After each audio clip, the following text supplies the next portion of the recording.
Fabi Barroso, pegando justamente esse ponto aqui da propaganda eleitoral antecipada, porque a carta diz que o Flávio Bolsonaro é a melhor opção e isso aí pode ser interpretado pelo Judiciário, pelo Alexandre de Moraes especificamente como propaganda eleitoral antecipada. A gente precisa lembrar que o que aconteceu no Carnaval, a Maiara comentou também, mas é especificamente aquela escola de samba que fez homenagem ao presidente Lula. A Janja esteve ali presente também. De última hora recomendaram que eles não descessem, não participassem lá embaixo, ficassem só na parte de cima assistindo, mas se aquilo dali não foi propaganda eleitoral antecipada, então a gente precisa entender aí o conceito disso.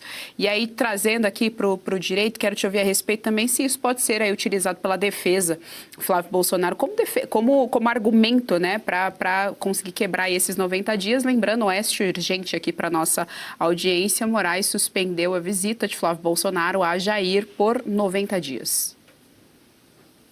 Suspender, vamos enfatizar então para quem está chegando agora, além de suspender por 90 dias, determinou que o Ministério Público Eleitoral investigue se a carta do presidente Bolsonaro é crime eleitoral, porque seria, na visão do Moraes, ele já julgou, tá? Isso já está, se ler ali a decisão, você vai entender que para ele isso já é o correto, né? Que o presidente então teria pedido votos através daquela carta. E também, né, aqui, eu já vou falar do Ministério Público Eleitoral, mas a gente precisa lembrar que nessa questão, o Flávio Bolsonaro é filho do presidente Bolsonaro, então ele está impedindo também um pai de ver seu filho, né, ou o filho de ver o próprio pai que está preso, e também é advogado constituído. Também eu vou dizer aqui que isso está na lei, tá? Não se pode proibir um advogado de visitar o seu cliente. E tem procuração e foi aceito, né? Então, realmente, existem várias violações aí por parte de Moraes, sem contar que a decisão foi de ofício, porque o Lindenberg chegou a peticionar, exigindo lá que a prisão do presidente Bolsonaro deixasse de ser domiciliar e voltasse para a penitenciária, mas na decisão, ao menos, não há menção alguma, né, de que o Moraes tenha sido provocado por alguém. Ele simplesmente coloca ali os dados e já põe decido. E aí ele, né, coloca, inclusive, a bile, o ódio, a raiva, né, que dá para ver bastante na decisão de 7 páginas. Sendo assim, o Ministério Público Eleitoral, então, já vai começar a investigar. A defesa lá no Tribunal Superior Eleitoral do Flávio Bolsonaro vai poder, então, se defender. Ele pode fazer a opção aí de mostrar, né, a incompatibilidade do Lula, que de fato teve lá na escola de samba no Carnaval, né, chegou a cantar o jingle da campanha do Lula, né, se isso não configura propaganda eleitoral antecipada, eu não sei mais o que configura. E com dinheiro público, né, isso que é importante, parte de dinheiro público. Também tivemos o próprio Lula, no Carnaval ainda, num trio elétrico na Bahia. Também ali, né, uma festividade e só faltou se isso vai ser levado a sério, então também configura a propaganda eleitoral do Lula. O Lula já tem precedente. Ele foi condenado no passado quando ele pediu votos para o Boulos nas eleições municipais. E o que acontece? Tanto para o Flávio quanto para o Lula, se chegarem à conclusão que foi um pedido de voto, se coloca uma multa, né? A primeira fase é colocar uma multa.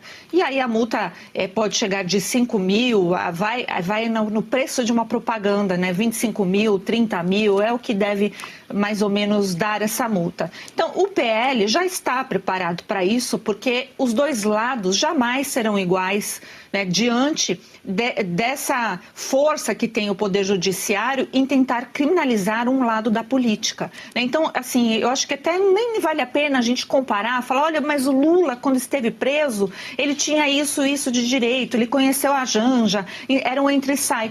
Isso não vale essa comparação, porque a lei para o presidente Bolsonaro jamais existiu. O começo já está errado. O Bolsonaro não poderia ter sido julgado pelo seu próprio inimigo, e também ele vê isso.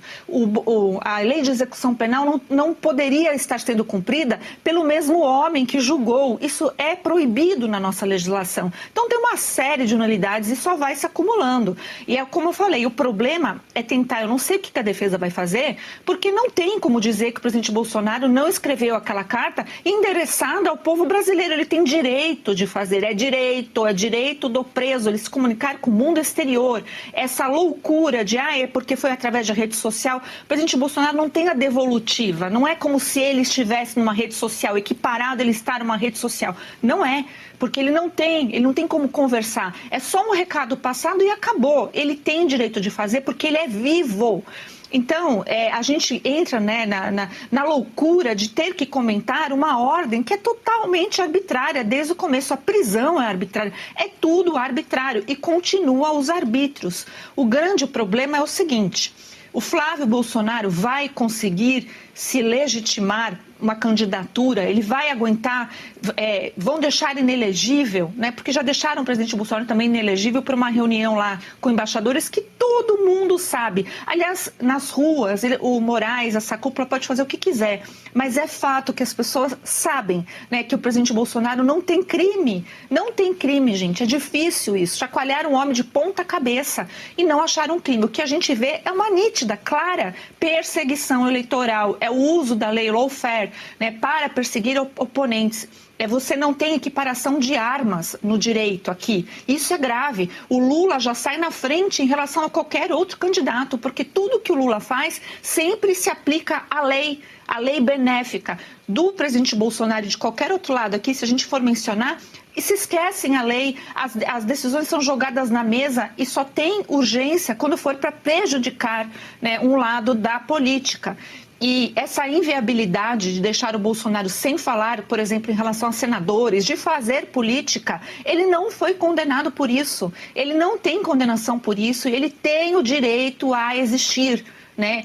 Isso é muito profundo, porque se a gente for discutir isso de uma forma profunda no direito, a gente vai entender que, mais uma vez, o direito humano de existir do presidente Bolsonaro está sendo violado, e com ele, de uma população inteira que aguarda o pleito eleitoral, né, para fazer a legitimidade da tal festa, da tal democracia. Eu não sei se realmente isso é uma democracia.